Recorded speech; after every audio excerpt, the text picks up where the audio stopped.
Hi, this is Roger. Thanks for dropping by. All change out here. I've taken the shade netting off of the roof. Effectively that just rolls back and sits along there for the winter. I've taken both layers of shade netting off the end here, so that's now bare glass. But as you can see, mind you it's raining, the sun was out, and the sun, as it reaches midday here, where I've still got a layer of shade netting, it then goes behind that big tree that you can see through there, and by the time it comes out the other side it is starting to set, so it's lost all its strength. So even though there's no shade netting here, it only gets the tail end of the sun when there is some during the end of the day. I've just bubble wrapped that, and to get at that one, to bubble wrap that is not easy. Luckily this just lifts off and sort of gives me access, and it's a matter of measuring how big that is, because I can't remember, and then cutting a piece of bubble wrap, you know, about an inch bigger, putting the duct tape on the dining room table where it's flat, and then bringing it out ready to stick on, if you see what I mean. Trying to get the duct tape on in through there is damn near impossible. But to get at that, I had to lift my Elizabeth Ann Buckleberry out. This infamous one that hasn't bloomed for ages. Well, it is now. That's 3 spikes I can see at the moment. There's probably going to be more. But anyway, we have 3 spikes just starting. As I say, I didn't notice them there last time I watered, I must admit. But I suspect there will be more. You know, the number of bulbs that have matured on this is pretty good. And they're maturing probably at different stages as well, so there could be a staggered blooming, but at the moment it looks like we may well get three sets of blooms at the same time, which will look quite nice. Obviously I'll have to bring it out from where it lives when it's in bloom so that we can see it, but the fact that I can lift that up quite easily with my left hand means it needs watering. And it's just dawned on me that when I watered everything last time round, that got forgotten. Well, it didn't get forgotten, it got left till later and then forgotten. So it didn't get done. So it hasn't had any water for some time. But this bowl holds a lot of water, so it can go quite a long time without water. So we'll chuck some water on it, get the bubble wrap on that thing, and I've changed stuff round now. So this fan here is now on manual. So if I want that fan on, I can turn it on any time I like. That fan up there is wired in with the heater to the thermostat.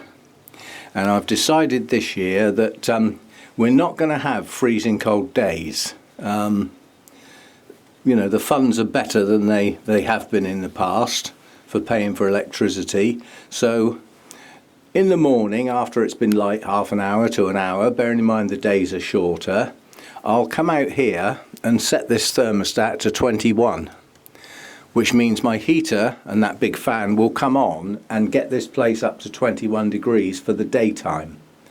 And then obviously, as it starts to get dark, I'll reset the thermostat back down to 14 for the nighttime temperature. So that'll give me a good differential between day and night. And if we do get cold snaps, I at least got a reasonable bit of temperature during the daytime to keep things growing. And I have decided I'm not putting the grow lights up this year. I'm just going to use natural daylight. Okay, the days will be shorter, but a lot of the stuff slows down naturally in the winter time anyway because of the temperatures. And without the temperatures, the daylight almost becomes irrelevant. I know they work together, you know, but for me to have the lights on and keep it up to 11 and a half hours is a right faff. And in addition to that, by keeping the day lengths up there, I'm also almost obliged to keep the temperature higher as well, because things will try and grow. So we're gonna do it like that, and see how we get on. But yeah, I was really pleased to see those. Yeah, hasn't bloomed for some time. In fact, I'm not sure it has bloomed since I put it in the bowl. It used to live in an open basket and was hung up in the roof. And it certainly bloomed okay then, but when I potted it up, I think it was 3, maybe 4 pieces. I think I had, because I got another one came in, probably a gift, and I already had one. And when I repotted my one, it was 2 plants, a big one and a small one. And then when I repotted the gift, that was a big one and a small one. So I ended up with 4, 2 quite good sized plants and 2 smaller ones to grow on. And I stuck them all in that bowl. So in reality, there's 4 plants in there. It's not one big plant, but it certainly looks like it. And I suspect we will get some more spikes around this side as well. There's lots of new growth on here. And like many bulbophyllums, it doesn't grow on the latest growth. It grows on the one behind. So, yeah, good stuff. Anyway, I shall crack on, get my bit of bubble wrap on there, stop that freezing cold wind blasting in through there, and that one's already done. That's as much as I can do. A little bit of a catastrophe when I was dealing with the shade netting outside. That pane of glass there has dropped an inch in its frame, leaving a gap, leaving nearly an inch gap between the glass and the frame. It's just sunken down into the rotten wood. It's so heavy. There's nothing I can do about that at the moment. So all I've done is just put some tape along the gap to stop the draft coming in. As I said, this place is falling apart. It really is a lot of rotten wood in here. I don't know how much longer it's going to last. I really don't.